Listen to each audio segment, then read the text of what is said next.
Hi, this is Navigator, and I'm here in Tottenham at That Sound Studio, where we are about to explore the history of sound system in North London. It's going to be me speaking to Ribs Executive, representing for Third Eye Records. Check it out forward. Yes, this is Navigator, representing for Third Eye Records. We're here to speak with one of the legendary figureheads, I would say, in the UK sound system world, a gentleman that goes by the name of Robert Fearon, aka Ribs Executive. Yeah, welcome to Third Eye Recordings. And, Give thanks. Man, we're here to speak to you in detail, really, about how you originated in this. So first thing I want to ask you is how did you get the name Ribs? My mum. Your mum? Yeah, the nickname. My mum gave it to me from I was a little boy, you know. Okay. Yeah, you know. Yeah. So was it because of Robert and it was like a shortened name? Or? I don't actually know. I just know that funny enough, she called me Ribs occasionally, and then my friends would come around and hear it. Right. And then they would call me Ribs. Cotton onto it. Yeah, cotton onto it, you know. And then it was Ribs instead of Robert. Nobody called me Robert. To this day, actually. Wow. Even though I'm a grown man, everybody calls me Ribs. Because I never knew that. I just always used to wonder, how did he get that name? You know what I'm saying? So it's good to clarify that. So your mom gave you that name. Yeah, my mom. You got Mama Fearon. Yes, man. So, okay, so let's start at the beginning. I mean, what inspired you? How was your musical roots? How did you become aware of music? Coming from Jamaica. Right. The reggae. Right. Born inside of me. You know, so it was just going out there, you know. And from the 50s or from the 60s? Yeah, well, I came to England in 62. Right. You know, so like I said, the reggae, I knew about dancehall and these things, even though I was only a little boy, 8 years old. You know, I still knew about dancehall and the music, you know. So coming to England, I would say it was inside of me, you know. And, well, the journey really started now when I was about 14. You know, there used to be a club on Holloway Road called the 77 Club. Okay, I heard of that. Yeah. In those days, right, because we used to go there, it was like a community center in the evening for us. We used to gather there. Early evening. Yeah, early evening. You know, all of, you know what I mean, all of the friends them that I had and a few others, you know, we all used to come together there, you know. Right. And music was playing. Right. You know. Always. So let's we're going a bit jumping too far forward. Jamaica. You're a young boy. What's the music that you're hearing as a child growing up in Jamaica? Well, it was more rocksteady. Okay. You know, just coming out of the ska into rocksteady, Blue Beat label, Prince Buster, you know, and that was what was being played. Right. You know, that was the popular music. Yeah, that was the popular music. So you had that kind of roots into it, you know. That was that was the first taste of it. Yeah, that's right. So you're in England now. Yes. You're a young boy. What kind of music is playing in the UK? Yeah, well, my father now, him used to have a blue spot gram, right? Okay. And him used to every Friday, my mother used to have to send me go call him out of the record shop because him I go buy for him tune them. Right. You know? So every Friday, them used to come in with a little pile of Blue Beat, you know? 7-inch. Yeah, 7-inch Blue Beats, you know? And things like that. And he'll be playing his music on the weekend. When my auntie and my uncle came around, you know, they were always playing music. What time period are we talking about here? We're talking about 63, 64. Wow. You know? Yeah. Wow. You know? So at that time, for those who don't know, you couldn't get a club to rent or anything like this. So it was mainly house parties, right? Yes, it was mainly house parties, you know. Yeah, it was just house parties. There was no clubs. No. But did you still have like a man that was known for music? and he would come there and he would play. He would be the selector, so to say. Yeah, at well, that time. you had sound systems. Yeah. Don't get me wrong. You had sound systems that used to play in these blues dances. Right. You know, but Okay. at that particular time that we're mentioning, I was too young Right. to go to blues parties. Right. You know, there were 1 and 2 early sessions that I could attend. You know, that was from 7 till 11. Because blues parties is an all-night thing. You know, go until 4 or 5 o'clock in the morning. You know, so I couldn't go to those, but I went to 1 and 2 early sessions. You know, and this is where that club came in. Okay. You know, Okay, so we're coming to the end of the 60s and you're going into the early 70s and you're a teenager now. yes.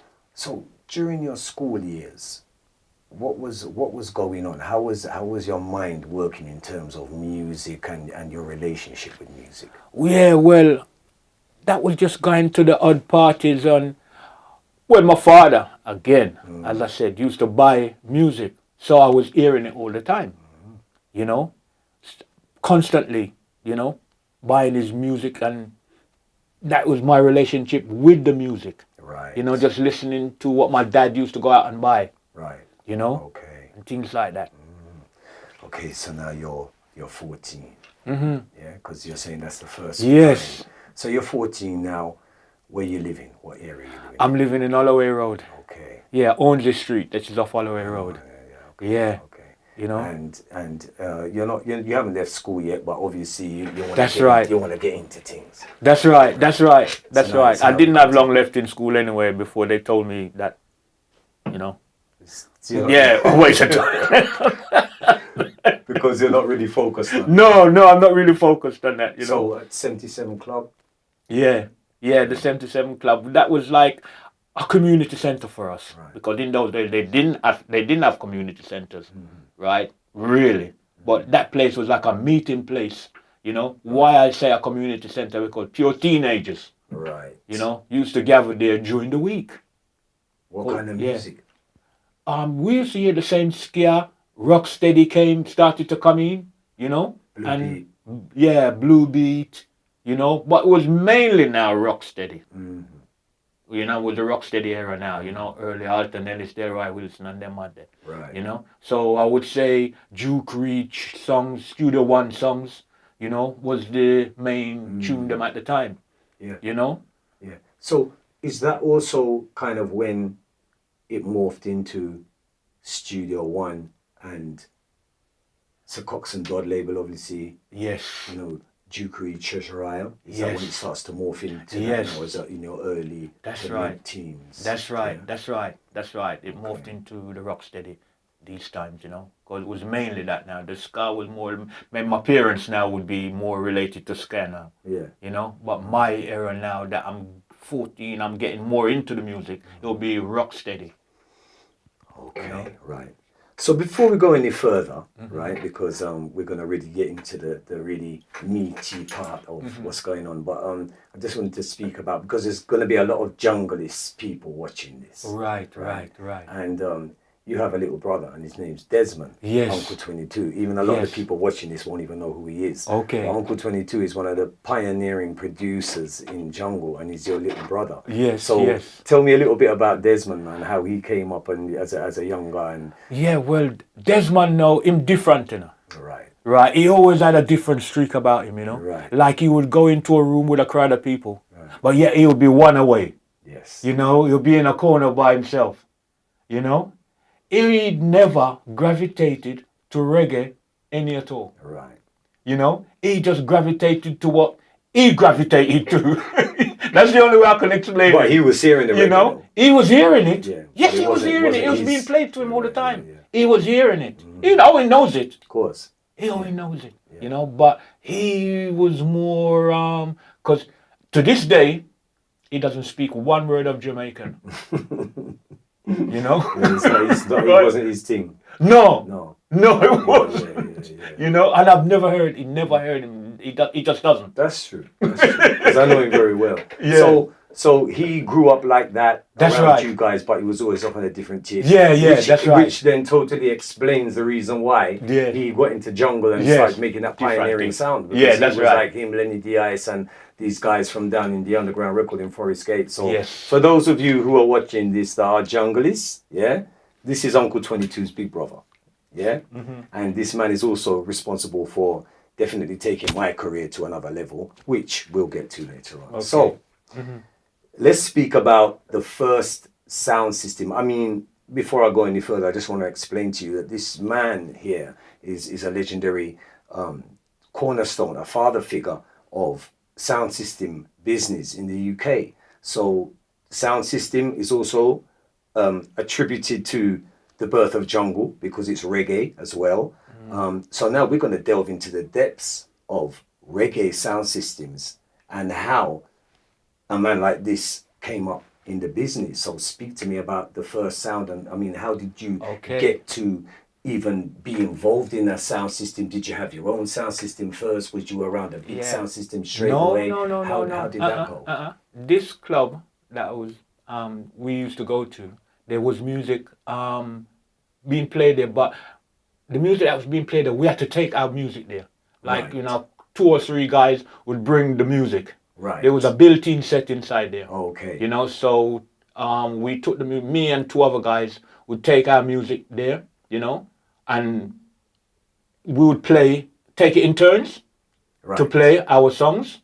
You know, I would take my daddy's records there, you know what I mean? Because me couldn't buy a record No. them time then. No, You're young. You're young we're too them young, time then. you know? All right, okay. So, yeah. So that now, I was playing some tracks, you know, one afternoon or evening, and it so happens that the biggest sound owner passed through that evening, Okay. you know. Biggest sound owner in North London. In North London, Okay.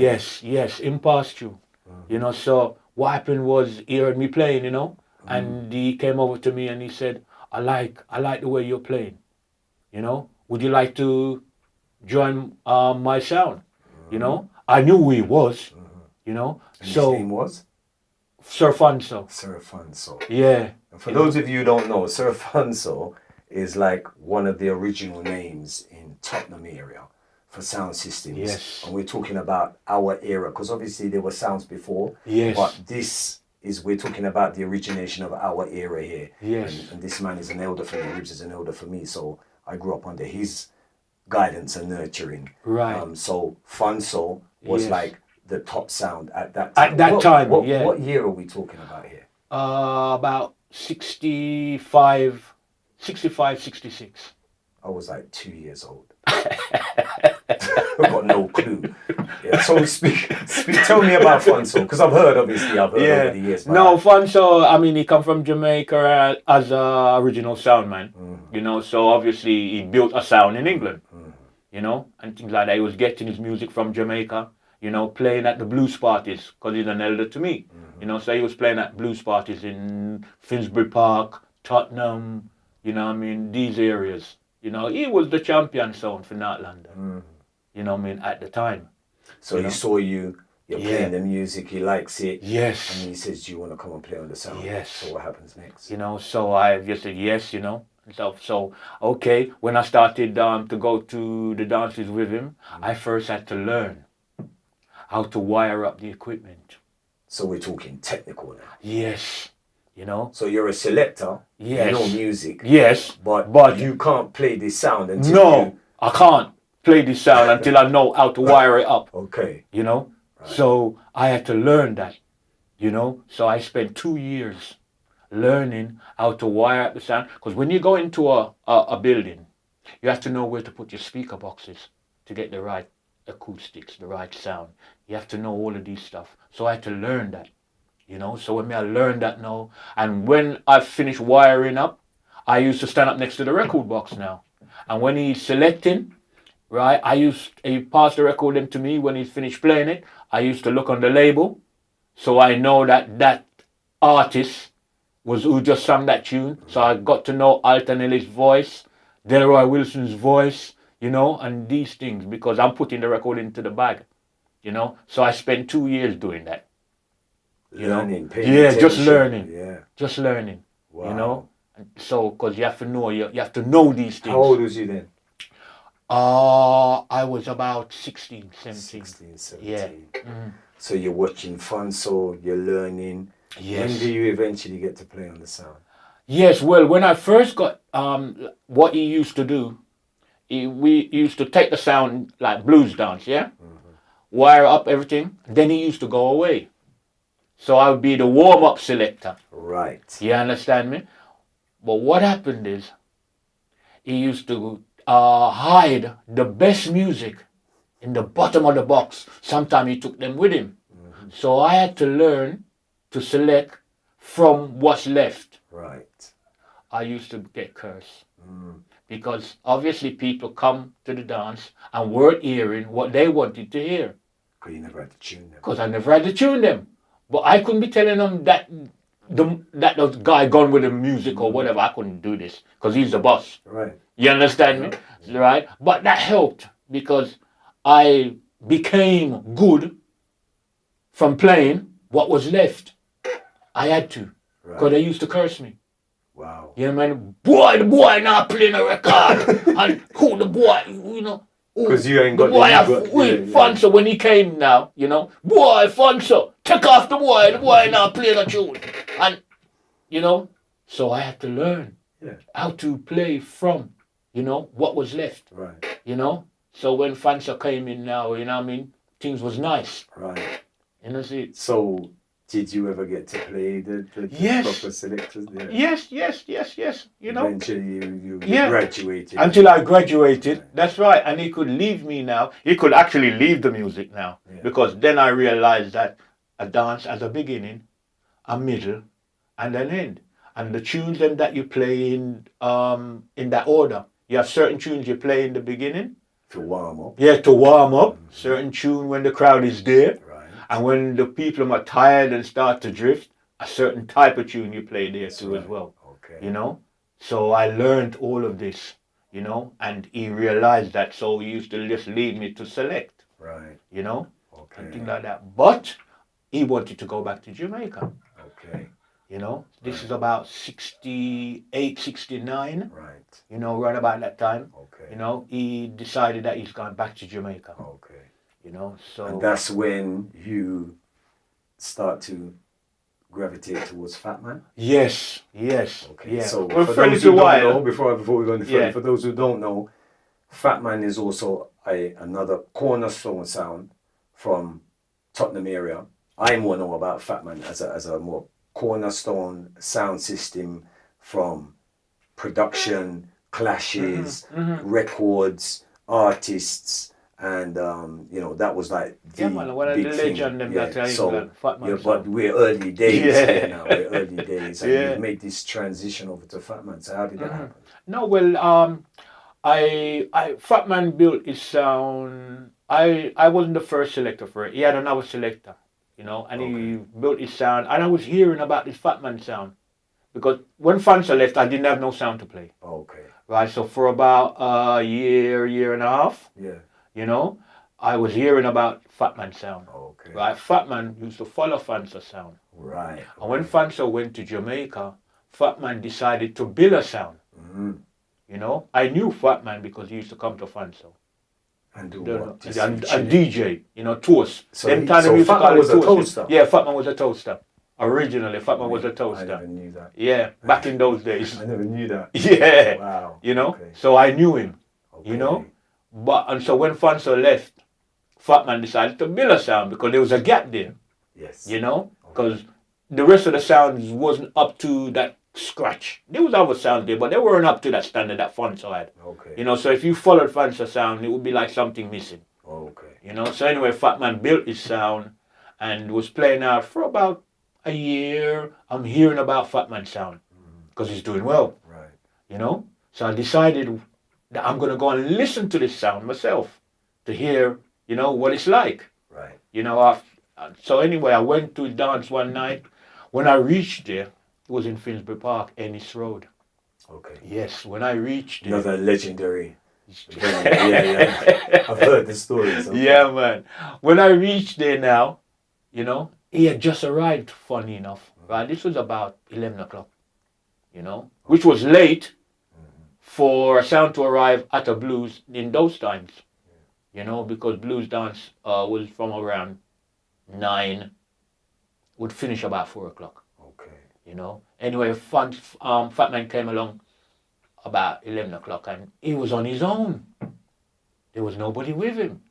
So I decided to give him a hand to, you know, Lifting the boxes. yeah, lifting the boxes, you know, and whilst he's wiring up his amps and things like that, I would run the wires for him, you know. To the speakers. Yeah, to the speakers, Right. you know, and give him a hand because I know him, you know, and things like that. And he started to play, and I stayed in that dance for a couple of hours. Then I went home, you know.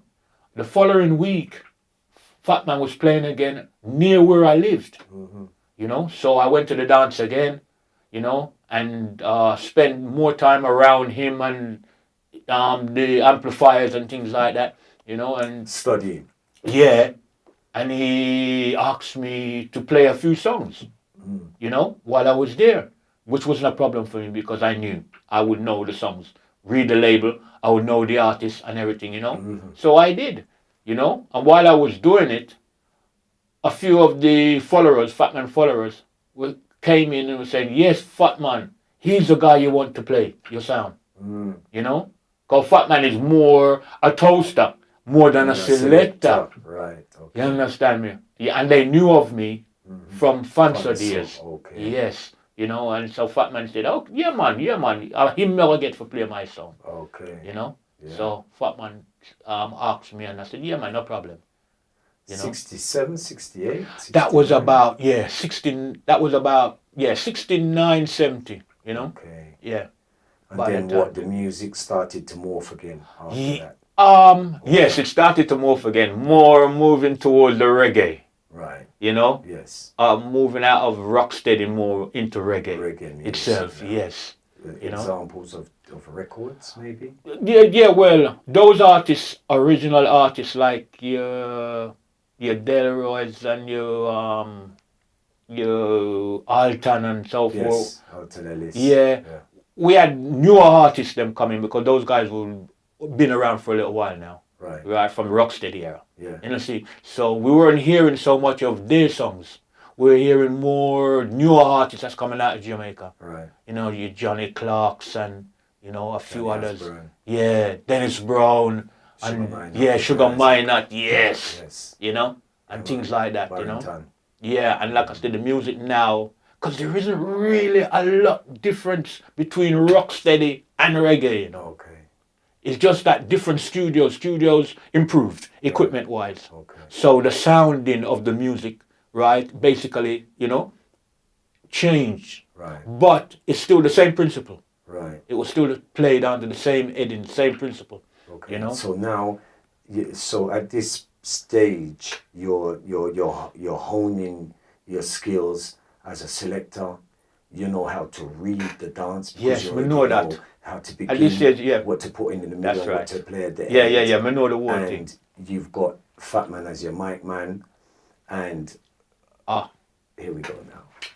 Who was The your mic man was my brother, Okay. right? Because all along the journey, even from the early time that when we went to this youth 7, center, yeah. my brother was there. Okay. Right? And his name is? Yeah, Roy Rankin, they called him at that time. Right. Richard is his real name, but name. Roy Rankin. Roy Right. Rankin. So Roy Rankin Yeah. is our godfather here in Tottenham. Yeah? That's what we say. Yeah? He's Yeah. the general. Yeah. So Right. yeah, Roy Rankin. Yeah, so Roy you were Rankin. working with Roy all the time. Yes, as well. yes, that's right. Okay. He wasn't part of Fansa thing because in those days you didn't need a mic man so much. It wasn't that important. You know, just like I said, a man might pass you and do a little bit of toasting, Yeah. like Fat Man did, but that's it. But when it came to Fat Man sound itself now, Right. right? Roy Rankin is gravitated towards the DJing part of the sound, Right. you know, because I'm the selector, so he decided he was going to be the DJ, Right. you know. So For he those who started don't the know, DJ. because when we say DJ, we mean MC. Yeah. Or how you would say MC now, Yeah. them times. And even in Jamaica right now, they still call We call the him artist, DJ. we call him DJ. Yeah. We call him, and we play the music, selector. Yes. Yeah? So So he's DJing on the mic now. Yes. Yeah, Yeah, right, he's right. DJing on the mic. Okay, You with know you it. Right. as a selector. Yeah, I'm a select. So right. with Fat Man period now is I'm the selector, Roy Rankin are the DJ. Okay. You know it. So we're kind of the reggae is going along. Are you in any? You're doing like I don't know early sessions. Yeah, we're doing everything. We are the Blues early session. dance. We are the blues party. Dance halls. Yeah, we are clubs. the dancer. We are the club. We are the everything. So the popularity of Fat Man when you were on there. Yeah, When did it start really pop off? That grow. That grow. What The year meaning we from the talking giant Fat about? Man sound that started grow. Okay. From the off. You know? Yeah, that's right. From the off, because where he was just strictly blues, house blues, you know, 1 room, 2 rooms sometimes, you know. Now we're going into clubs, dance halls, School halls. school halls. Communities. Yeah, that's right. We're playing now 7 days a week. We did this thing, Mad.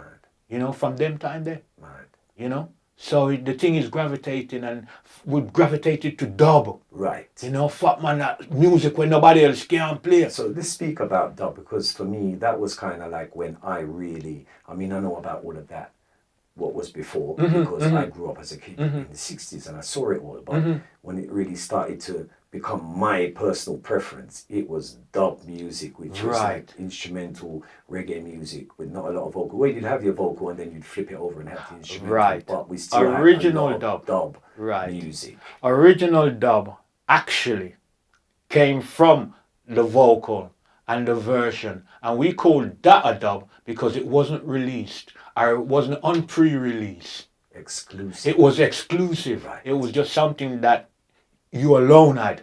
And that was That the whole sound thing in alone sound had. system, right? That's right. The whole thing with sound system was exclusivity. That's right. That is right. That's what set you apart. That from is right. and made So you- then, a sound system now would sometime go to Jamaica to acquire exclusive music. In the meantime, he would try to link himself to a producer in Jamaica. You know, that would help getting exclusive music. You know, so these things was happening. So various sounds from different eras were doing this thing. Right. You know, so that's where the dub thing came in. You know, and who had the most dub, you know, and can select them properly, because you can have music. If you can't play it, it can't work. No. A sound system is only as good as it's selected. Okay. Right? If the selector not good, the sound can't good. Okay. Impossible. You have to have all the elements. That's right. You have to have Because you have to quality, hold the crowd. You have to be able to hold crowd. Right. You know, I remember as a selector, we're going back before the DJ became predominant on a sound system. Okay. You know, so you have to be able to select, keep people dancing, buying liquor, buying drinks, Yes. you know, Yeah. and these things, right? All just putting record on the turntable, Right. you know. So you have to know how to select. You have to know how to play. You have to know how to play tunes. music. That's right. In the right You know, order to keep the crowds. To keep the crowd entertained, Right. you know. Okay. So when it reached, like, say, the dub plates now, you still have to know how to select your dub plates, Right. you know, as well. So with Fat Man sound now, because Fat Man acquired a lot of dub plates, because he would now, with me playing the sound, it gave him time to go and do other things. Right. You know, like go and look the music, go and mix with producers, you know, go to Jamaica, Right. and these things, you know. So he acquired a lot of dub plates. To keep the reputation. Yes, and yes. Keep the prestige. Yes. Of the name. Of the name. Right. Keep that going. And you're there doing the groundwork, selecting the music. Yes, and man. the parties. Yes, man. Wow. So And that's it. this 70, yeah, okay, so you're in the early 70s now. You're like, what, about 19, 20 maybe? But call it that. About 1920, you know. Also, you know, Mm-hmm. sound system, because cash-wise, we had to know how to build our own boxes too, you know. Of course. You know, You had we to didn't. build Yeah, the we had to sound build the system. boxes. You know, 200 watt Celestion 18-inch speakers and good well, ones and- 100 watts at the time. You know, it was the big deal. You know, but we had to know how to build the boxes. You know, because I had to acquire the skill for that. Right. You know, as well. I knew how to. I can build anything from a square. Yeah.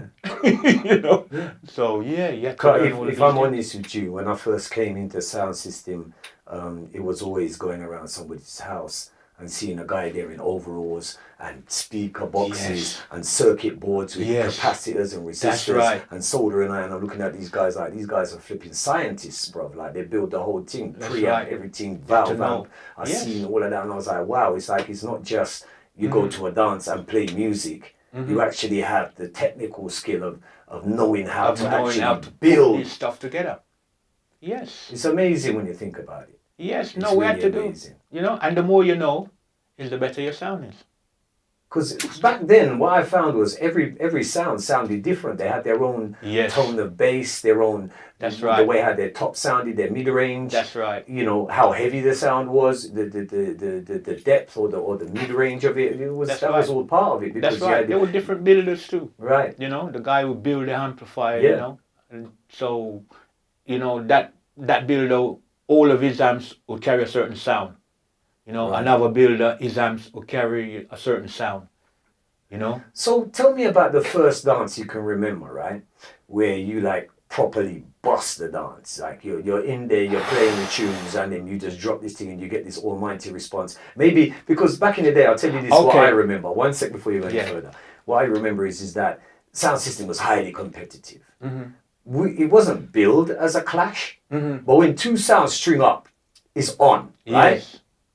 Am I lying? That's right. So That is right. That is right. But when two sounds string up, it wasn't a clash, as you said. Yeah. It was who could entertain the crowd better. the crowd better. So when it was wasn't this- a case when was of this dance? what- When was yeah, this dance that's when right. you did the thing? That When who you did the thing. It wasn't a case of locking off another sound No. or beating another sound. You just entertained better, you know? That was the thing at that particular time, Right. you know? So which dance was the first dance you can remember properly getting the crowd on your side? Yeah, well, there's so much dances, you know, right? I can remember on Fat Man Sound, Yes. we playing with a song called Lord Coos. Okay, I know who they are. Yeah, Yeah, Lord they're from the Coos. Northwest, Yeah. you know, and we was Manor House, a place in a Manor House, Yeah. you know, and obviously Manor House is more in our area, Yeah. you know, so the majority of the crowd in there will belong the to us advantage, anyway. you got Yeah, the you know what I advantage, mean? okay. And that night we really, you know, Peppered him. yeah, we really peppered him, you know. Mhm. So, you know, Wow. Okay, so you're on Fat Man Sound, and you know the levels are going up. You know Yes. the hype of Fat Man's name. I can remember buying records on Greensleeves label yes, with you know sound clashes against Scientist and Shaka Coxon and all of these different producers yes, that they were pitching against each other and then releasing it like it's a Sound Clash album. I used to buy Yes. those Right. records and that. Well, the first one, I don't mean to interfere. The first one, Sorry to be big. the first one, Yeah. right? Before the Scientist versus this came along, right? The very first dub album that came on that genre then was a dub album called First, Second, and Third Generation of Dub. Okay. Right. The first generation was King Tubby's. Okay. The second generation was Jammies, Yeah. Prince Jammies, and the third generation was Scientists. Right. You know, and Fat Man put that together Right. and gave it to Jetstar Okay. to release. Yeah. You know, so for that was the first one, and after success of that, put it that way, Right. came the King Jammies versus Scientists. You know, and a few others. Yeah. You know, but the I very remember first those albums very well. Yes. I used to listen to them. I used to go to record shops and just like, you know, wow, them days were like Well, they were dub exciting. albums. It was exciting. They were dub albums. So were you playing clashes at that stage? Did it get to the Yes, clash stage? yes. In that, but Clash at that stage, Mm-hmm. right, was something that is built as a clash. What I mean is, you used to have sounds playing together, Yeah. right? That wasn't clashes, Right. right? That's But right. when they became an actual sound clash, it would be billed on the flyers, sound clash. Yeah. You know, so you used to have those, but not very often. No. Maybe 2 or 3 for the year. Right. You know, But they And were then- big dances. Yeah, man, big I can remember dance, being man. in Acton Town Hall one time. Yes, I think man. it was you, I think it was Quaker City from Birmingham and another sound. Man, it was running there, early session, like 7 Yeah, till yeah, about that's 12 right, or 7 till something 12. that. We never even Acton had the Turn money on. to get back after. We had to walk, man. We was trying to bunk it on the bus and all of that. But yeah, I remember that one there. And that Yeah. was like proper dub, you know, people skanking full on in there. Very Rasta-oriented music, reggae music. It gave us a sense of hope, kind of like, it had this mysterious vibe of revolution about it. And what we were going through in the UK as black mixed people from the West Indies, Windrush generation, you know, there was a lot of fight, there was a lot of racial prejudice. We were and very this passionate was, about our sound system. yeah, this was like the Sound escape, thing. right? We was more passionate about sound. We was as passionate about sound like you see people passionate about football. Yes, 100%. Right? Trust me. And it was a sense of community as well. It Yes, kept everybody that is together, right. right? That is right. Yeah, man. You know, very passionate about sound system.